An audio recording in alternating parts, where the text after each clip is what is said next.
my fellow small business supporters? I'm Savvy, and welcome back to Savvy Writes Books, the channel where we talk about books and business, where today I have a highly anticipated collab video that a lot of people have been requesting, and then I announced on my community tab, and a lot of people were really excited for, so I'm so excited to share today's video with you guys. On this channel, as well as on now my new movie reviews channel that I created, which I will link in the description below, that I just launched a couple weeks ago, one thing that I've talked about a lot is how much I love B-movies and making fun of movies and critiquing movies and how much joy I find in that type of thing. That's kind of the approach that I like to take when I review books, is to review books that are either nostalgic books from childhood or books that, you know, I think have something to be made fun of, but also something that we can potentially learn from with a little bit of humor thrown in there. That's always kind of been my process on this channel.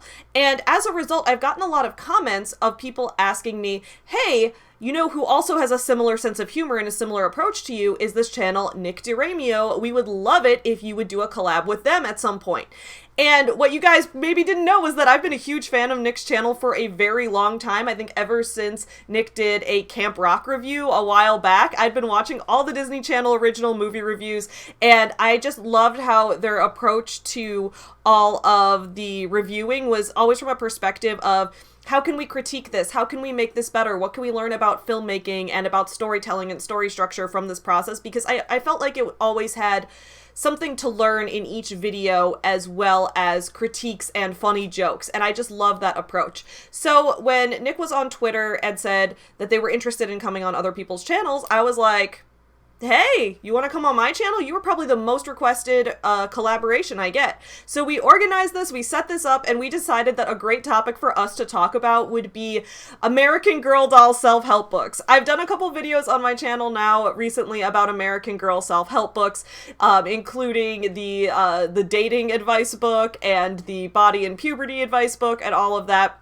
And I was talking to Nick about this. They were talking about having read some of these books as a child as well. And we were like, okay, we could have a really fun conversation about this and just take everyone down a little bit of a nostalgia lane, as well as have some discussions about, you know, story structure and filmmaking and all of that. So that is going to be today's video, is me and Nick doing our collab about self-help books and nostalgia and all of that type of stuff. So I hope that you guys enjoy that. Let's get into it. Hello, everybody. I am here today with Nick from the channel DiRamio, who a lot of you guys probably know because you are probably like the most requested person I've had to do a video with. So I'm very happy that this is happening. Thank you. I'm so happy to be here, and I had no idea there were people requesting me to be on anything. Yes. So I'm very excited to hear that. Hi, everybody. Thanks for joining us. Get you some nuts. There was lots of memes. Makes me wonder if I should take up lesbianism. Chicago. You guys asked for it.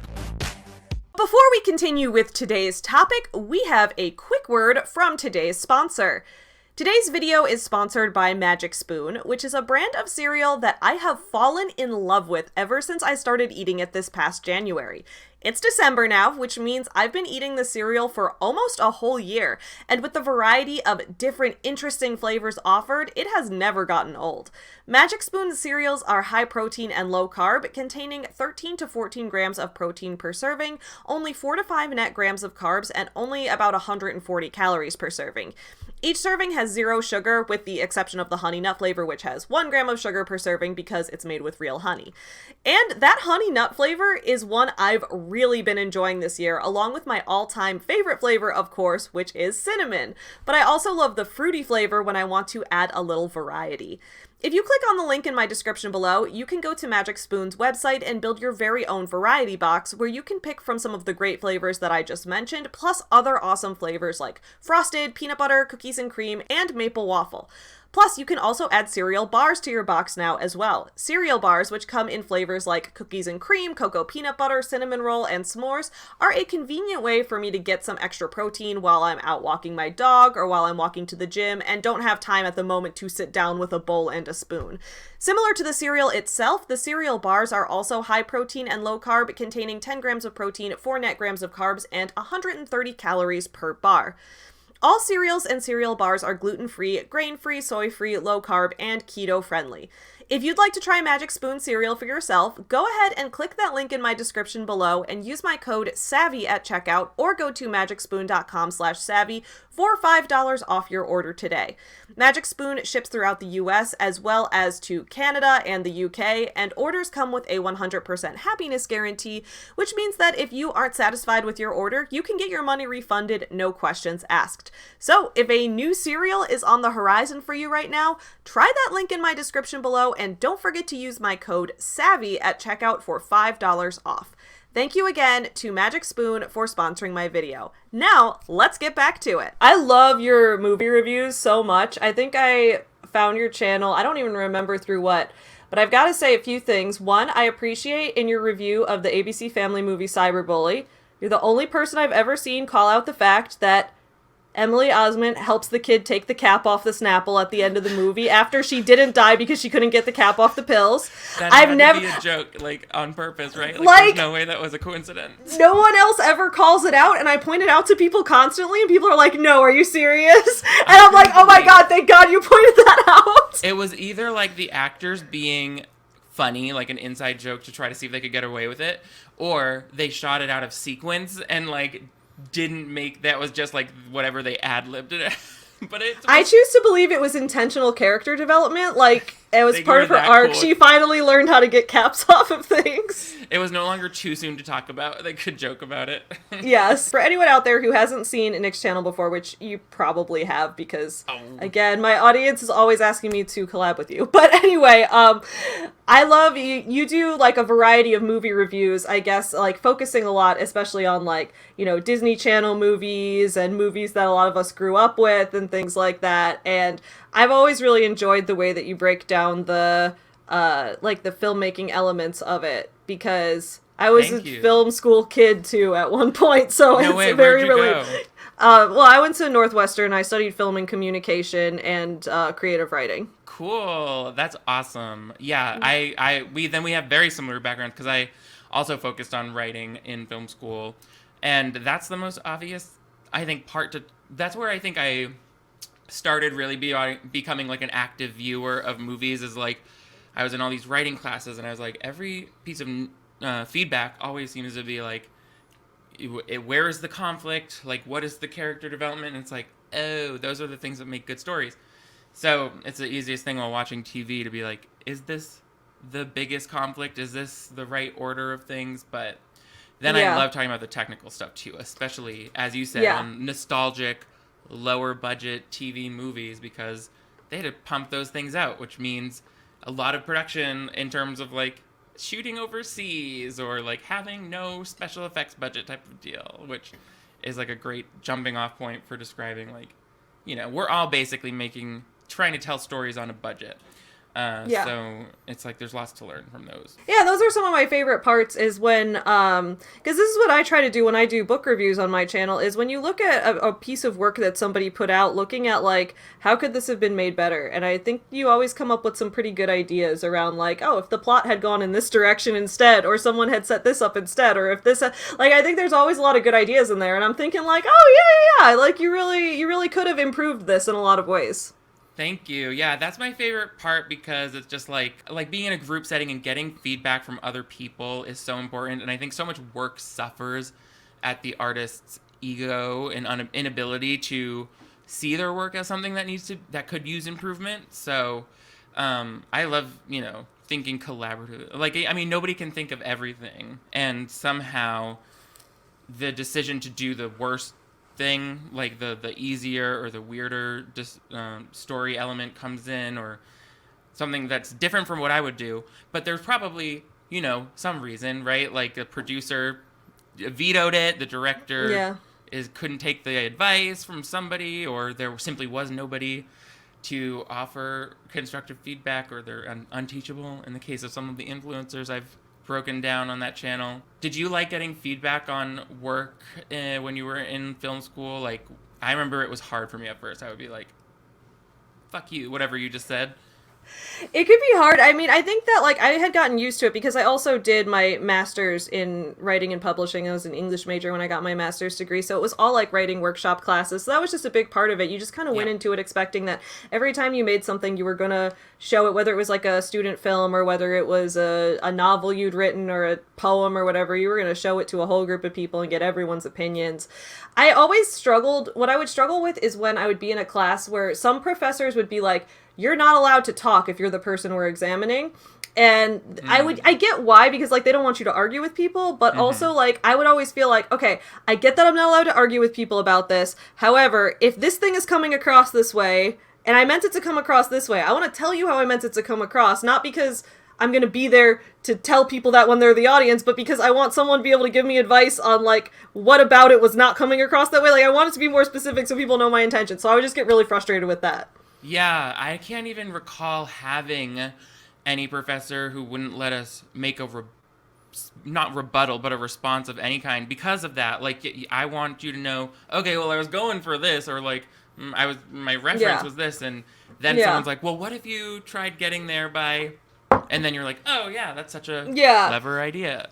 But well, yeah, it goes, and then it came back, like, my inability to take advice or, like, my low tolerance for feedback when I entered, like, a corporate world in marketing. It was like, all of a sudden I was like, I did want to do that, but I didn't have enough time. Or like, I did think of that, but it's like, oof.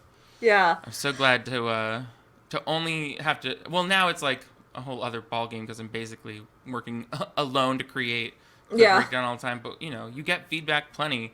The audience feedback you'll get on the internet is more feedback than you could ever imagine. Yeah.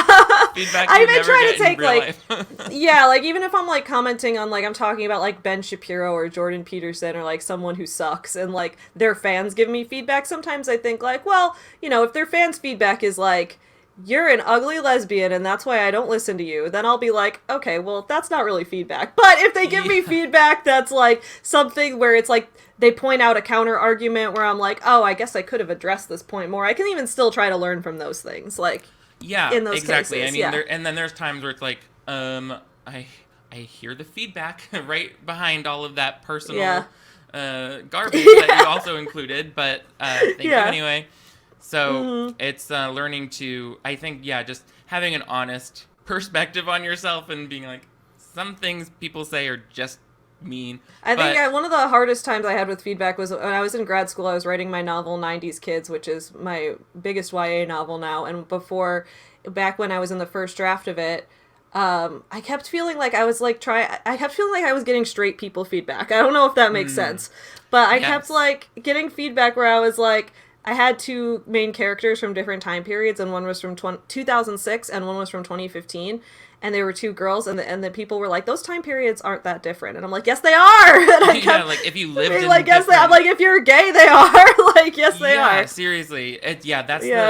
That's what's funny, too, is, like, a lot of times people will respond, and you realize how easy it is for people to assume that everyone has the same worldview that they do. Yeah. So it's like, I want to accept what you're saying, but you're trying to squeeze me into your heteronormative lens. Yeah, exactly. And it doesn't make any, it doesn't apply. So, like, I just know you were reading this whole book from the point of view, like, you couldn't, But I guess, like, even that feedback, I was like, I can still learn from this, because I could still, like, try to draw a stronger comparison, like, and see if I could be more immersive in my descriptions and things like that. So I still think that even feedback where you're like, I'm worried that maybe you're not the target audience for this, but even in cases where you're like, well, someone might read this and maybe I can learn from that. I don't know. I think feedback is it's a little bit all over the place. And now that I'm making tons of videos on the internet, feedback it's nonstop. Everyone has opinions, which I love, actually. I love getting everyone's opinions as much as possible. I do too. And it's like, because I love giving my opinion, and everybody loves giving their opinion. So it's a great way to start conversation, is to be like, what's your opinion on this? And you're right. It comes down to, do I want this to be accessible to more people, or do I want to narrow the niche so that they have to be more and more like me to understand it? So, like, with feedback like that, okay, maybe I can make the difference, the subtle even nuances seem even bigger to someone who might be looking from the outside of this community. So I get it. It's like I want to be always growing the brand, not. And beyond that, I want to be like, if I can be inclusive to people who might know nothing about my life experience. Yeah. Then I can try to be inclusive of people with any life experience. So it's, I love the work that you do on your Thank channel. you. Your video reviewing the movie version of the book, The Click. I watched that video and I was like, oh my god, I'd forgotten about this movie because I was obsessed with that book series in middle school. Really? Yes. I would love to read it. It is so ridiculous and fun in like the best possible way. And I rewatched the movie. I immediately was like, all right, I am going to rent, because I couldn't find it anywhere. So I'm like, I gotta rent this movie. I paid to rent it because I was like, I need to rewatch this movie right now. And I'm watching it like, wow, this was even more ridiculous than I remember. The book series just gets weirder and weirder as it goes on because like, at one point, all the girls get expelled from the school because they, like, run out into the woods one day on a field trip. They, like, go on an expedition out into the woods and they get expelled from the school. And then after they get expelled from the school, they, like, meet a famous movie director and audition for his movie and get famous. Like, it's wild, dude. It just keeps getting weirder. Yeah. These young adult novels, they were, like, written by young adults. Oh, my God, yeah. Young adult novels are so much fun, and they're fun to revisit, yeah. So, like, I admire you for being able to publish books because it's like, that's something that just always seems like an impossible goal for so many people. Like, I read somewhere that like 50% of people wish they could write a book, but obviously a much, much, much smaller percentage ever actually do. So, I think that's the most common thing you hear when you tell people that you write books. They're like, oh, I want to write a book. It's like, cool, then do it. Like, everyone has the capability to. Like, you gotta just do the work. And then, obviously, whether your book is good, you have to spend time working on it then. Right. So, it's just, are you going to put in the effort? Yeah. Same with YouTube. I hear people all the time being like, oh, I've always wanted to start a YouTube channel. It's like, oh, it's a free activity. Yeah, it's like, in this day and age, there's no gatekeepers. It's like, if you want to put a book out there, put a book out there. We have a free market. Sell whatever you want. If you want to put a YouTube video out there, put it out there. Like, the difference is, do you want or can you devote the time to growing that to a place where anyone's going to read or watch it? Yeah. And that took me forever. I just yesterday was actually my 4-year anniversary on YouTube, and I'm just like over here like, I've been doing this shit for 4 years. I know that feeling. Yeah, because I was like right at my 4-year anniversary when my first Shane Dawson video came out, and I was able to break 8,000 subscribers, kind of like overnight. Your channel, I remember watching it grow, like, not out of nowhere, because, like, you'd been clearly putting in a lot of work for a while, but, like, when you started doing a lot of in-depth movie reviews, I think the Camp Rock one was the first one I saw, and I was like, this is great. So glad. This video is hilarious. Thank you so much. Yeah, I was like, every video after Shane Dawson, like when I committed to just doing clip breakdown rather than many other types, I was like, this is the one that's going to be not funny at all, and blah, blah, blah. So I remember that one. I was like, this is my downfall. Like, people are going to unsubscribe. So that means a lot. But that's what happened on my channel, because I was a general book and writing advice channel and book reviewer and for a while, and then I started reviewing, like, Girl Wash Your Face when that book was still popular, and that was my video about Girl Wash Your Face took off because it was, like, the only negative review of it on YouTube at the time. And then I started just, like, reviewing bad self-help books that were popular, and that's what people got interested in. So I was like, I'll keep doing this. This is great. No, I mean, that's such a great place to go because it's I've heard some of them and from you and other creators, and you're just like, what are these crazy privileged pieces of advice? It's so fascinating. Yes. I loved self-help books as a kid, though, specifically, like, when we were talking about American Girl books. Yes, we're going to talk about those. I was like, what historical ones have I read? I'm like, not that many. But I was so into the guide books from American Girl Library. Me too. I forgot how many of them there were in our book. I just started reviewing them on my channel recently, because I don't know if you can see, like, I have a lot of toys. I am a toy collector, so I'm definitely, like, a doll person, and so I've got, like, I had my 30th birthday at the American Girl store. It was very fun. Which one? In NYC? No, in Chicago, because that's where I live, and I had a bunch of my friends fly in from all over the country to come to So Chicago. fun. And we went to, and they have mimosas at the American Girl Cafe now. So Yeah. we had like a mimosa brunch, and I brought dolls for everybody, and I had made a doll that looked exactly like me, and I got me and her matching suits. It was very classy. That's so cool. You're living my dream. I always wanted to go to the one in New York, but it was so You crowded. should. And then there was one at the Grove here or nearby in LA, and that I never walked into, and now it's closed. But, Well, I don't know if you probably don't remember this because your video had a lot of comments on it already, but I think the first video of yours I commented on, you were talking about gay bars in Chicago, so I recommended you some in the comments. oh, okay. Yeah, no, I don't remember specifically, So but probably not. I was like, hey, here's some gay bars in Chicago. So if you're ever in Chicago, hit me up and we'll go to the American Girl store. yes, like, are you kidding no me? question. I would love to visit Chicago, and not just for the gay bars, also for the American Girl. And for the American Girl store. Girl We've store. got a lot of good stuff here. Yeah. Yeah, you had Disney Quest at one point. So I recently started reviewing American Girl self-help books on my channel because I'm like, I've been collecting toys and talking about toys and stuff on my channel on and off, and also I review self-help books, so why am I not reviewing the American Girl self-help books? That's insane. So I Self-help started book doing that, for so we gotta teens. talk about those. Yes. Which ones have you reviewed so far? The first one I reviewed was, I think, the funniest one of all time, which is the one about dating advice. They have an updated version of it, but I reviewed the original one published in 1998 that I had since childhood, that I found in my closet somewhere, and it was Amazing. called A Smart Girl's Guide to Boys.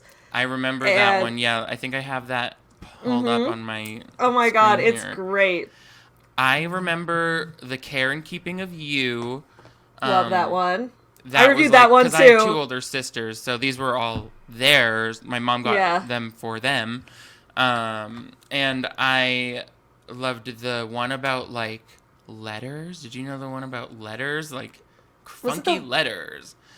Oh, letters like Drawing calligraphy? them. Oh, Like, I thought you meant because there's the one where people like write advice letters in and then they answer that, because Oh. I am going to review that one too, but I'm thinking of one. Yeah. Maybe it was just generally drawing, and there was like a chapter on letters. But and then the play ones I loved, and the manners one. Oh, I love them. oh my god, I have the manners one. The manners one was great. I remember it taught you how to like eat lobster, and I was like, I can't wait to grow up and be a young Eat girl lobster. who's eating lobster.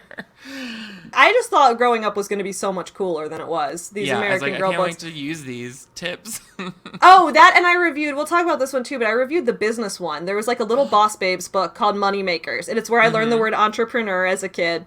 Oh. And it was all about how to start your own business. Yes. And it was clearly written at like the very start of the internet, because it was like, you could offer internet class to teach people how to use the computer at your library. And the illustrations were so cool. It was like backyard girl, like with Yeah. like teaching local kids how to do things on the computer, and then it taught you about like profit and loss. I read that one endlessly because I was always starting little businesses. as a I'm kid. glad it wasn't just me. Okay, that book was so relatable to me because I was always trying to be a little boss babe growing up all the Oh, me time. too. I was a Same. little girl boss from day one, and I was obsessed with that book. The book gave better business advice, I thought, than like most adult business self-help books that I review on my channel. I'll be like, here, we're going to review Grant Cardone's book, The 10X Rule, where he's going to talk about 10Xing your profits. And I'm like, this book taught me nothing other than he is insane and Yeah. stalks women. Now let me read the American Girl book. Oh, wow, look at all of these ideas. Although I will say, some of those girls were being grossly underpaid for their work in that book. Oh yeah, it was like There were a some dollar girls that per were like- hour as a babysitter. Yeah, they were like, I cleaned up this lady, I mowed this lady's lawn for $2 for 3 hours of work. And I'm like, are you kidding? I'd rather do nothing. I'd rather just Yeah. not have money. What are you talking about? Exactly. I loved the parts where they showed the little lists that they wrote out, and they're like, "This was my cost of supplies, and this is my profit. I make 5 cents per cup of lemonade." I was like, "That's literally not even spendable money. Why are you doing that?" So I found pictures I took of my gosh. these books. So this is from the dating advice book. This is called, this was one of their quizzes. I took all the quizzes. I liked this one where you had to check that's me or that's not me because of this question. No boy will ever like you. You're too ugly. Pretty girls fill you with feelings you don't even want to discuss. Oh no. That one, I was like taking it as an adult and I'm like, well, I don't think I'm ugly, but pretty girls do fill me with lots of feelings. So is that me or no? Depends on if you want to discuss them. Yeah, these, again, there's kind of a bias built into these questions. I'm like, is this a straight people question? I don't know. It does feel, no boy will ever like you. Fuck that boy. I don't need him. I don't need him. No I boy. want to date the pretty girls that fill me with feelings. Yeah, exactly. And then I looked at the answer, and it was like, you might see pretty girls now, but as you all grow up, you're going to look different. And I was like, and like, get back to the pretty girls that I have feelings for right now. Yeah, this is advice for today, not my future. That, and Jack wants you to come to the 7-Eleven. So what if your parents say you can't? Don't be a wuss. You go. You do anything to make him like you. And I'm like, so these are like the two genders. Is like, do pretty girls fill me with feelings? Or would I go on a date with a man to 7-Eleven? Like Jack make you go to the 7-Eleven. I loved going to the store to buy Airheads, so I would have been like, yes, Jack, I'll pedal the bike. You sit on the handlebars. Let's go get like, those how Slurpees. cute is Jack that I'm going to the 7-Eleven for him? Yeah, exactly. That's ridiculous. Do we have to cross a busy road? There was like this one page from it that was famous where it had like conversation starters when you're trying to flirt with someone. Ooh, I need those. So these are great because this one right here just says, I wish they'd teach us more about Vikings. Sitting in class, you're just like, I wish they'd teach us more about Vikings. It is a good conversation starter because I'm like, I hadn't even thought of that. I liked learning about cell health, like cell splitting, mitology, looking through the microscope. But Vikings have a very important part in history, too. The helmet. Well, the next suggestion was, okay, no more Jell-O in science projects. My cell model looks like an escape from a horror movie. Oh my god. So maybe that's the line you should have been using. Yeah, that's my gender there. Yes. I'm obsessed. This is too clever. Okay, this was, these started, if someone said that to me, I'd be like, what fucking adult writer wrote that for you? Yes. But I instantly know what movie they're referencing, The Blob. But also, that's like proof that it's an adult who lived through the 70s who wrote that. That girl's too smart for her. That girl's flirting is too smart. I would be like, what? Stop talking like a sitcom character. There was this great page where people are all sharing the stories of their first kiss. Oh, goodness. Which is fantastic. How old are these books for? Like preteens, I assume like preteens. Yeah, I would think, because that's the thing is like the American Girl historical characters, a lot of kids read when they were like, 8 or 9 years old. Yep. But then I think the self-help ones people read when they were like in middle school. Yeah. Like I don't think you read them as like a little kid. No, because it was like about puberty and like boys and stuff. I feel like they were trying to write them like, this is my big sister or trusted babysitter. Yeah, exactly. You know how to like handle the next few years. They actually released like a boys version of the puberty book now too. So I'm planning to review that at some point after I read it. That's great. From what I've seen, it's like exactly the same as the girls' puberty book, except instead of like bras, they have like about like facial shaving, and then instead of like periods, they have like your balls will get bigger and things like that. Thanks, big sis. Yeah. But otherwise, it's like exactly the same. I feel like they could just combine it and do a gender-neutral one. Like they definitely could. They probably could just do one book with for any type of body parts, They now have this book that looks like it's like this anti-toxic masculinity book. It's called like Feelings for Men or something, and it was this book about like men about being a teenage boy learning to get in touch with your feelings. Really got to go back to basics with some of these. Some of them have got to like start at square one. You need this like American Girl doll. Wait, I'm supposed to teach my son how to cry, but like I'm 16 stages of repressed away from even admitting that my trauma exists. So I'll just buy them this book off Amazon. People talking about their first kiss, and this one girl says, I was 14, I was watching a movie outdoors at the day camp where I worked, and I was kissed by this boy I had had a crush on for months. I was so euphoric, I didn't eat for 3 days, and my mom took me to the doctor. Oh my goodness. Damn.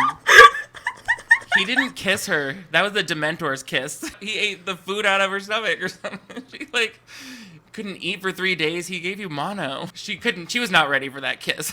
She was not, dude. Some of these first kiss stories are just wild. Like this one is like, this girl is playing football. So she was like, I was 12. I'd been going out I'd been going out with my twin brother's best friend since 4th grade, but we hadn't gone anywhere, let alone kissed. My brother thought this was awful. One day when the three of us were playing football, he said the loser had to kiss the winner, that he made sure I lost, so I kissed Mark and we continued to play. And I'm like, okay, but like... I have so many questions. I have so many questions. Like, there were 3 of you playing, so like, what if it hadn't worked out and you'd had to kiss your own brother? Like, that is a possibility in this scenario. And Yeah. like... No, he made sure that I lost. I mean, because he's better than you? He's like, okay, so he made a rule where the loser has to kiss the winner, and it's like, okay, but didn't Mark ever question that and be like, wait, hold up, so there could theoretically be a possibility where the siblings are kissing? Like, Mark never... Mark is like, wait, either your brother wants to kiss me, or he wants to kiss you, or... Nobody questioned this plan?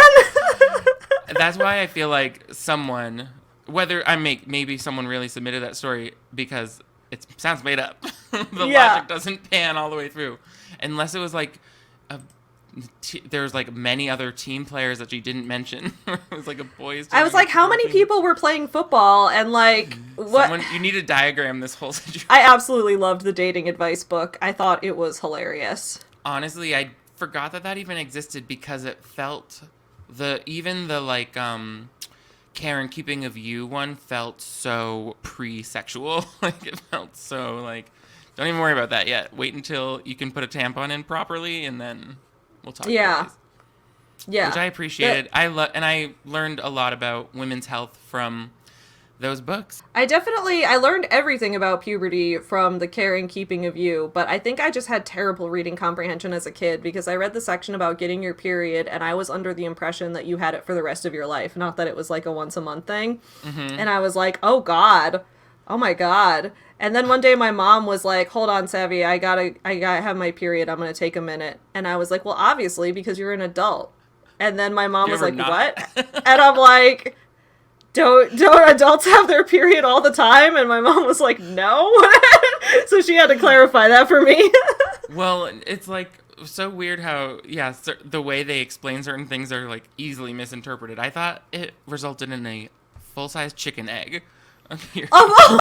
Didn't realize like it was a like cell. Women, or like not women, but like teenage girls were just like laying eggs all the time. Yep. I thought maybe they were smaller at first and then got up to full size eggs. But that's what I pictured. And I remember this one that was like about stuff to do when you're bored or something. Is that a thing? Like it showed me how to blow a double bubble, how to like with bubble gum, how to roll sushi, and how to. It was like. How to make rice, and then like it was just like activities. Maybe that's where the letter writing section came in. Oh, it probably. Was like, you can bite off chunks of a pretzel to spell out words, and I was like, you're right, you can. This is like instead of doing drugs, instead of letting the neighbor kid give you weed, you should probably do these things instead. And we just bite a pretzel into words instead if you're that bored. Like the movie 13 was a little unrelatable to me with Nikki Reed and Rachel. Can't remember, but you know the movie I'm talking about, right? 13. It sounds super familiar. Is that the? She was like 13 and she was doing drugs with the other girl who like influenced her life. And I don't think I've seen it, but that wouldn't be relatable to me either. I was not a young teenager doing drugs, so we were in the backyard putting on plays about aliens. Like the American Girl, they would sell you like a play kit. Oh, I remember the alien play kit. Mm-hmm. I had the alien play kit. Yes. Yep. So we would do those in the backyard, except we would make them into. Obviously, we would adapt them into films. Okay, I'm glad this is very relatable to me because my middle school and high school years were just me making movies with my friends all the time. Same. I need to find all my old movies because I found my Vimeo page, which has like my college student films on it, which are all pretty ridiculous and weird. But I'm like, now I need to go back and find my high school movies, which are probably worse because I filmed them on like a camera I bought at Best Buy.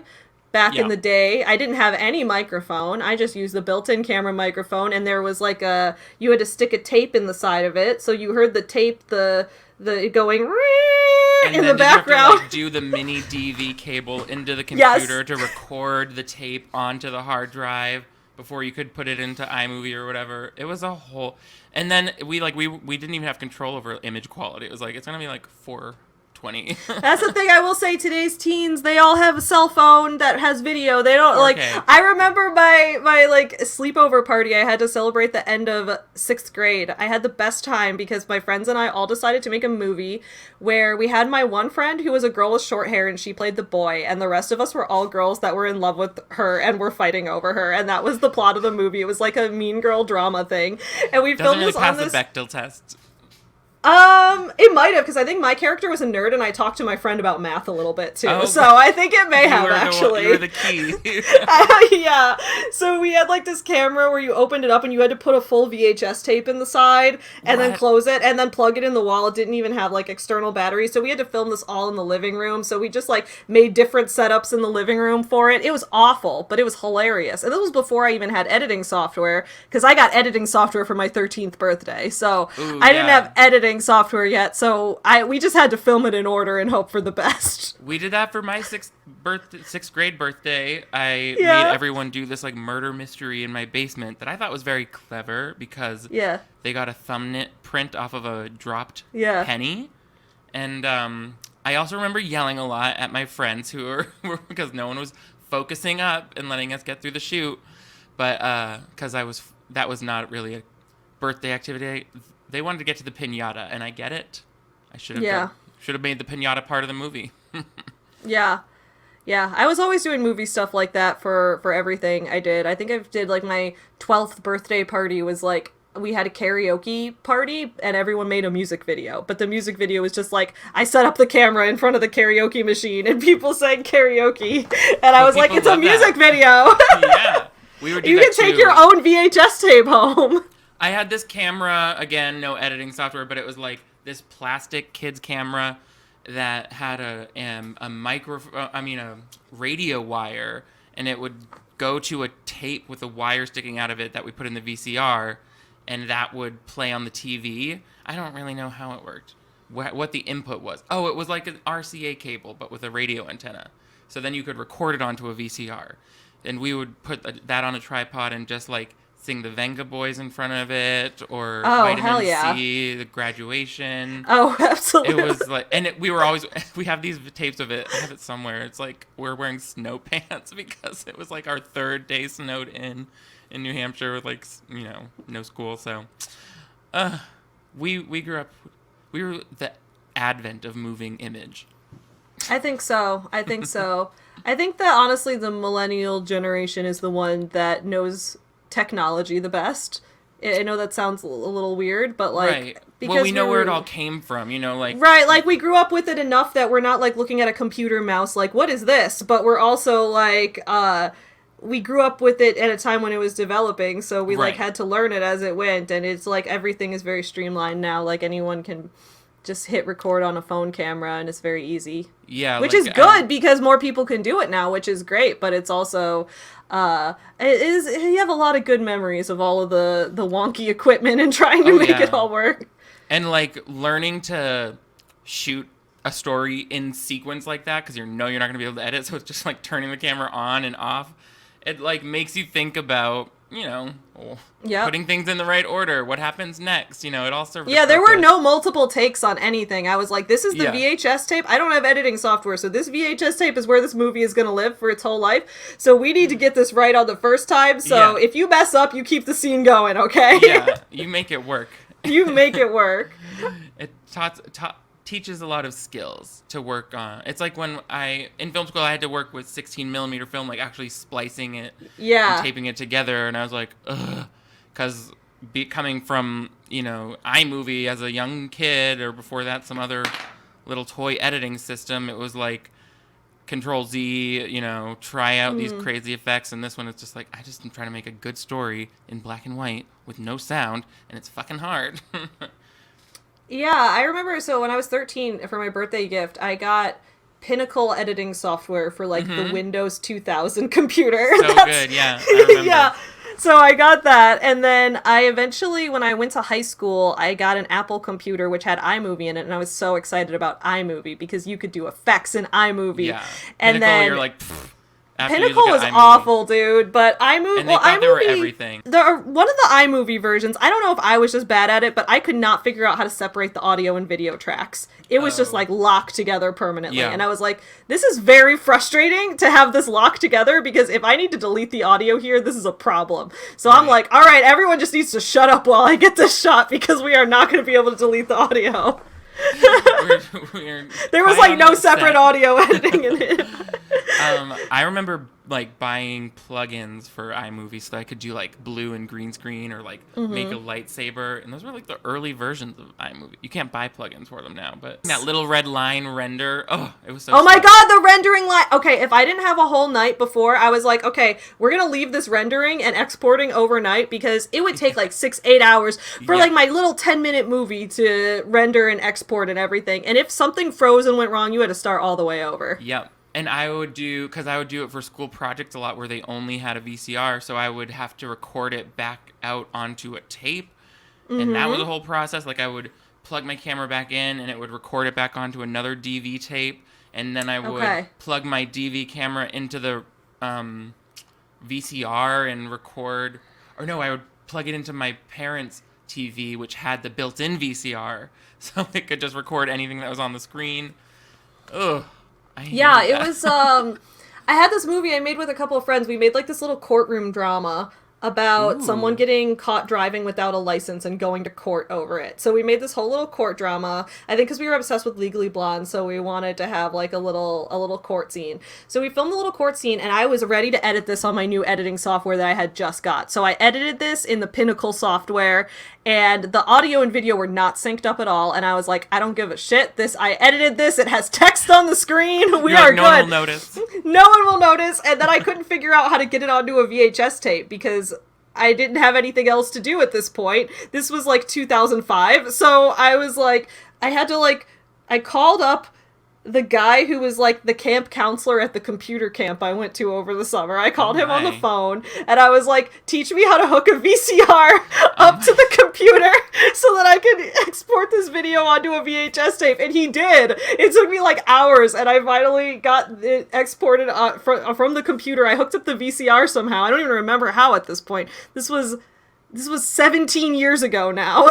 And you just had all the stuff you needed, like all the connections and stuff? I guess. I don't even remember how this happened, but somehow the movie exists on a VHS tape now, so... Forged in the fire. Yeah, I remember lots of school projects being like, I'm going to be up all night doing this type of shit. And now I still do that, but, for pay, thankfully. I talk about how one of my biggest regrets is that I didn't start YouTube in 2005, because that was the year YouTube started, and that year my cousin and I would make these stop motion Barbie videos all the time, where all the Barbies were just like saying ridiculous stuff and doing weird, and I'm like, that would have fit in on 2005 YouTube very well. I should have started then. I could have made it big. I definitely had videos uploading, like I would upload all my movies and stuff that I did throughout high school onto a YouTube channel, and it's like, yet no one watched them. It's like, I feel like YouTube has changed so much where it's not just about putting out a single good video, right? Like it's about creating consistently clickable content if you want the algorithm to recommend you to other people. Oh yeah. But that's just like that's just like an observation. It's like, yeah, like those the most random Charlie bit my finger things would go super viral at the time, but now it's like you wouldn't even make money off of that, because unless you were already part of the YouTube partner program or what have you. Yeah. So it's like YouTube almost worked out. Like once the adpocalypse happened, it's like not just anybody with a viral video can make bank off of it. Like you've got to meet our guidelines and stuff. Because I remember a bunch of my YouTube videos had like music in them, and all of a sudden, like, I was in this video that like 3,000 people watched where I gave a tour of the high school, and because like all the incoming junior high kids would watch it, and it had Mika playing in the background. Yeah. And then one day I looked at it because it was like my 15 minutes of fame at the time, and it was removed for copyright, and I was like, what? Oh no. Yeah, because for a while they would put a little iTunes ad there, and that was the compromise. They'd be like, you can download the song. But they were just like, nope. Deleted. That's so And that was the frustrating. day Like, I they couldn't grew even up just for let good. it be claimed. It was like they had to delete it. Yeah, it was Oh. before the claim system, clearly. Because then later it did come back on, and it was just like not monetizable or whatever. What a trip. I don't know if I feel old. I don't know if you ever got into like the American Girl dolls, but there's a doll who is a YouTuber who is pretty awesome. Her name is Z. I've got her in the did background see there. that. Yeah, Oh I my got gosh, her. cool. I got her for my 25th birthday. That I was That's obsessed amazing. with Z. Did you Yes. read the book of her life? What was her main Yeah, her conflict? little story was about how she wanted to be a filmmaker in Seattle, so she wanted to enter like a film festival competition, and so she had to work together with her friends to make a cool movie all about Seattle or something. And it was good. I liked it. I thought it was a cute book. And was it set in the present day? I don't know if they still do like past. Yeah, they do some present day ones. So hers was like, yeah, it was like set in present day. Because like she also Very of the they moment. did not do enough with this doll. I love this doll so much. They gave her like a little YouTube channel where what the doll, it was like so meta. So the doll would be a stop motion of the doll walking around using her camera and things like that. That was how it was animated. And then they had miniature versions of the dolls. So like she had her own dolls She that was were making smaller stop than motion? her. And she made stop motion videos. I want to see if I can find one of That's those. so cool. I made a lot of stop motion as a kid. That was what I originally wanted to do. I because loved stop motion. I was obsessed with it Me as a too. kid. I would do stop motion with my Max Steel dolls. I made my parents buy me this tape from the woman who did the latex foam stop motion puppets for Celebrity Deathmatch, because they all looked like clay, and it took me through the whole sculpting process, the mold making process, armature machining, and then casting it, and then painting it. And I was like, okay, I can't do this, because you needed like an oven that you could ruin. Yeah. Hold on. It looked like this. So this was her, and then it was like they had little stop motion of it, and she had a little Cool. dog. And then she, Oh my like, goodness. she's like doing a stop motion video of herself with her camera, and then she's got a miniature doll. So it's like in this universe, she has her own doll, and she's gonna make a stop motion movie about the doll. I can't. Did they know that they were being Inception before Inception? I think this was is so after cool. Inception. This was like 2017 or so. well, But then then they there's just the copied doll. There's the movie of the doll that she made of the Okay. stop motion of it within the I'm universe of this movie. She I used green screen in her stop motion. She's a pro. Then it like taught little girls about filmmaking, which I loved, and she would like give filmmaking tips and teach like how to do different kinds of lighting and how to make stop motion and how to edit and things. And I was like, I love this so much because we need more women in the film industry. Yeah. Hopefully that inspired a lot of women to become filmmakers. It's so important. Also, just to like not be afraid of, using a camera or using technology or experimenting and making, your stop motion. I always feel like when you're young, it's like the only time I had to spend hours on editing software and make stuff that wasn't that good or crash the computer and then it's like you have so much time as a kid. That's why we were bored all the time. So I'm always proud of myself for being a kid who was curious, and it sounds like you too, to use the computer and the technology that we had available. And I was not that bored that often. If anything, I was stressed because I was like making a project. Me too. I was always like, I want to make this project. I always had too many interests, too many things I wanted to do. Or I didn't have the resource, and you're like, if only I had this thing that I don't need. And it's like, then you find a way around it, and it teaches resourcefulness. So it's like, now I'm an adult and I have no free time, and it's like, well, at least it's like you have no free time because you're doing what you love, because you allowed yourself your 10,000 hours to become an expert in life, by starting early. It's like, I'm very grateful. If anyone wants to, you should still make movies out there. Make movies with your friends. Do it. Yeah. It's fun. It doesn't matter if they're stupid. Since we're talking so much about, like, life in the early 2000s, this was the American Girl Boss Babe, like, moneymakers book, if this will ever load. So this book came out, I believe, in 1998. I remember this. Make money sharing your computer smarts with others. So, of course, I was annotating this book. Oh my god, And I was annotations! Internet class. I was like, what if we kissed in 1998 internet class? That's so good.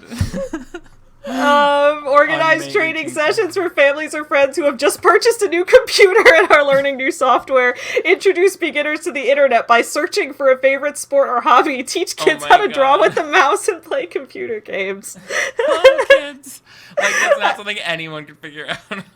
Like, you need to go to internet class. That's so good. Why? Nothing about, like, how to be safe on the internet yet. Like, well, there was in the dating book, there was a thing about if you meet guys on, like, how you shouldn't meet guys online and meet them in real life, which is true, because, like, then again, that was before the dating app world exploded, but if you're 12 years old, you should not be on a dating app either way, but... Oh, gosh. At 12, we were, like, or maybe slightly older, like 14, we would be on chat roulette, and we would see the craziest things, the craziest of people. I just used to be a message board troll, like, on the early internet, like, when I was, like, 9, 10 years old. I used to go on the American Girl Doll, like, their website where you could submit, like, help questions to get people to... And I would just submit them a million, like, bullshit questions, and they never answered any of them or posted any of them, and I was so upset. Get on there. Because mine would be like, I would post it, I'd be like, help, my Spanish teacher has a bomb in the projector, he wants to take over the world. And, like, nobody would answer. I remember, like, loving the Emily the Strange message boards. Do you know Emily the Strange? I don't think I remember those, no. It was like this merchandise line from Hot Topic. She was like a goth girl who, of course she was, smiling, and it was like a cartoon character. And I would just get on those message boards and say stuff that I knew would piss people off. I don't know why, but I remember being on there and being like, I don't know if bisexuality exists. I was like internally struggling with my own thinking I was bisexual, then gay at the time. But I was like, I had to learn early, like, that's actually not that fun, but people are still out kind of troll. Yeah, and that's why I think, like, when people are, like, that inflammatory, I'm like, this is probably a bored teenager who is doing... Although, I remember when I was 13 years old, I wrote a letter to the editor at Girls Life magazine, because I subscribed to that magazine, and I always wrote this letter. I wrote this letter that was like, I read your magazine, and you have so many quizzes and articles about how to get boys to like you, but what if you like girls? And then I sent that to them, and then I, like, sent it 9 more times, and my mom came in and was like, what are you doing? And I'm like, Girls Life magazine is homophobic, Mom. And she was like, Savvy, stop harassing them. They're gonna think that you're just like this annoying gay kid, which, like, was not wrong, but, like, can't think that. I had way too much fun with that. And then, like, a couple months later, they put out an article about a lesbian, and I was like, I like to think I caused that. You caused it 9 times. The dating advice book did have advice for the internet. Let me see if it'll load. It had a page called Boys Online. And it was like, okay, yeah. And I had so much fun with this. The first line of it is, so you like to write emails, eh? Oh, Canadian.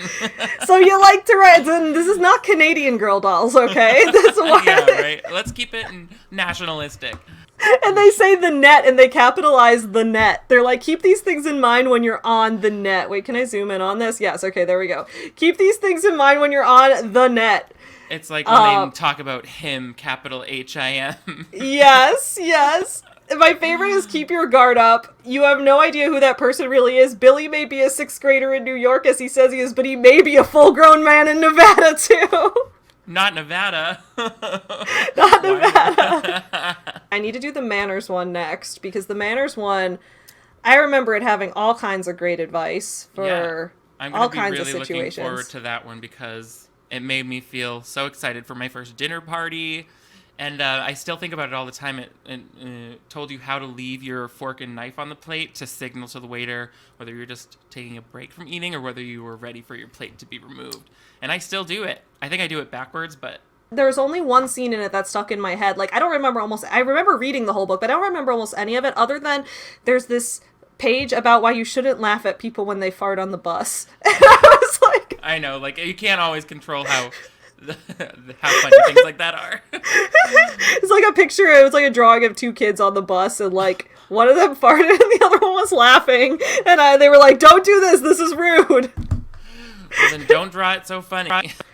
Right? They made everything so funny all the time. But Oh my God. that's why we remember it, you know, decades later. It was That's what we- educational. Yeah, I learned what a tampon was. I remember I learned that was very surprising. American Girl self-help books. Shout out to them. We love them. I believe they made an updated version to the dating one, which had like a little section in there that also clarified that some people might date the same gender, and I was like, that's nice. And a lot of parents on Amazon got mad about it, and they were like, no, stop indoctrinating our children with your woke ideology. Oh my God. Yeah, it was probably even like, some people date the same gender. We won't be discussing them in this book. Like, I think most of the book just, like, didn't even just specify for most of it. It was like, some people, you might go on a date with a boy, you might go on a date with a girl, whatever, and then the book was just, like, general dating advice. Like, it didn't even, like, specify that much. I was like, this is fine! This is fine!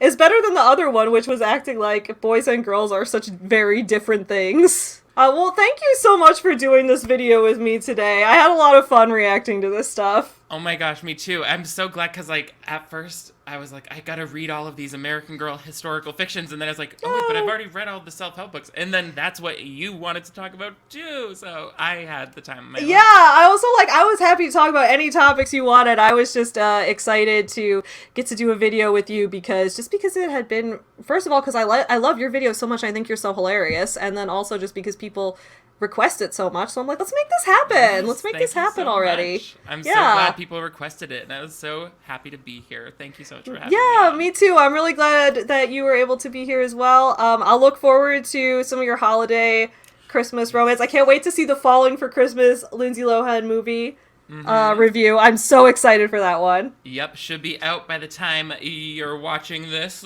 so let me know what you think. Okay, I will be excited, and y'all, if the video's out by the time this comes out, I will link it in the description below so you guys can go watch it, because I'm sure it's going to be hilarious. I can't wait. All right, well, thank you so much. I appreciate it. Get you some nuts. There was lots of memes. Makes me wonder if I should take up lesbianism. You guys asked for it.